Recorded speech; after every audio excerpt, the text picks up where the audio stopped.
couple of years ago, I shared a DIY geometric wood art piece on my website, and ever since then, a lot of people have been asking for a video tutorial, but I did not want to make the same piece all over again, so I decided to try something different and created a wood art piece with an ombre effect using some wood burning techniques, and I'm going to show you how in this video. I joined forces with my friends at Burns-O-Matic to make this project come to life, and you can find the full list of materials that I use for this project as well as step-by-step plans on my website by clicking on the link below this video. To keep the cost of this project down, I picked up a wood lath bundle for about $14 at my local home store. I also recycled half a sheet of plywood that I had laying around my shop from another project. After gathering all my materials, I used a straight edge to just mark the center of the plywood board in both directions to create 4 equal sections to lay down my pieces on later.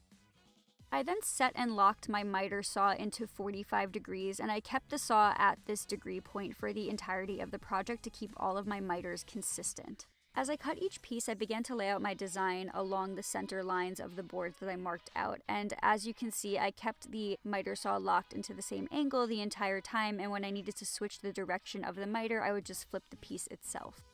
As I cut the pieces and placed them on the plywood, I didn't worry too much about making them perfect size. Instead, I actually left some overhang on each one of the boards because I'll be trimming them up with my circular saw later. I also made sure to keep all of the offcuts because I'll be filling in some blanks with them at some point. Once I was done with the first portion of my pattern, I started the bottom and the top patterns by just flipping the miters over to bring the pattern down and up. I then sanded down all of the pieces to prep them for the torch.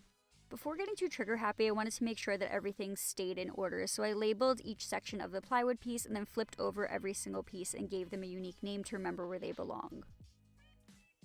For this project, I was looking for a little bit of a wider flame and something that didn't burn too hot, so I went with a heat shrink torch for large surface areas, and that allowed me to start with a light layer of heat first and then gradually add more heat as I wanted the pieces to become darker. I also made sure to lightly sand each piece in between each layer of heat to give it a nice smooth look. So I swear there was a method to my madness here. For the darker pieces, I added 4 layers of heat and then gradually worked my way down to create an ombre effect. So then 3 layers of heat for the next one, 2 layers, and 1 layer. And having the pieces labeled really helped to make sure that the right pieces were getting the right amount of heat. I also made sure to sand between each layer of torching to make sure that the pieces were not only smooth but that the color was consistent.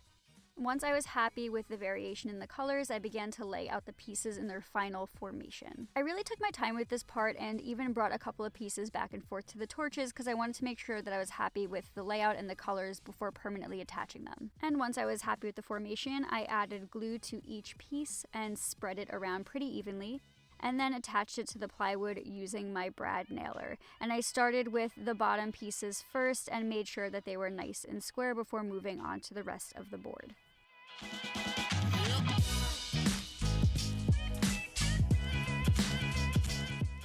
One trick that made my life a lot easier during this project was working 1/4 at a time, and this allowed me to make sure that one whole portion of this project was straight before moving on to any other pieces and possibly messing up the alignment later. And again, I didn't worry too much about the overhang because I'll be using a circular saw and a straight edge to trim them up at the end.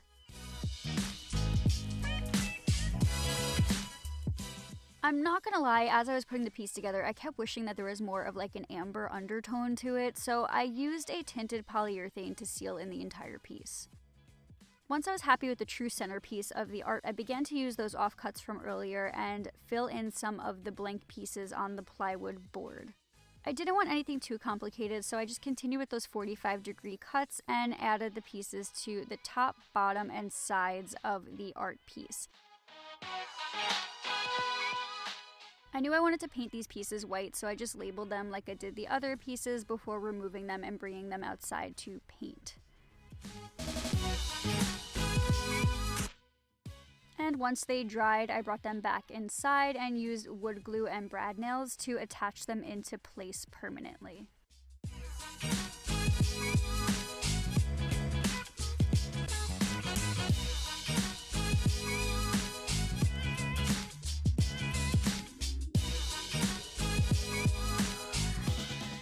Now, I'm not perfect, this is a learning experience for me as well, and at some point I put the wrong piece in the wrong place, so I just yanked it up, used a plier to remove the brad nail from the plywood, brushed it off, and continued on like nothing ever happened.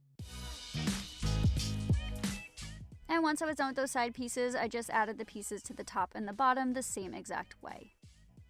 And after allowing the piece to dry overnight, I just used a circular saw on a track to trim the piece to its final size. After trimming, I wanted to make a frame, so I took some extra pieces of wood to the table saw and trimmed them down to the same thickness as the piece.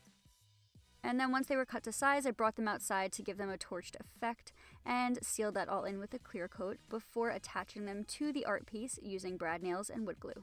I then added some picture hanging hooks to the back and called it a day. As if I wasn't obsessed with the first geometric wood art piece that I made, I think this one really sealed the deal for me. I'm really stoked on the way this turned out, and I am so happy that the heat treatment worked the way that I planned in my head. I hope you guys are as fired up, yes, pun intended, because I'm a dork, about this project as I was and I still am. And I hope that if you are, you will subscribe to my channel for more projects in the future. But in the meantime, thank you so much for watching and happy DIYing.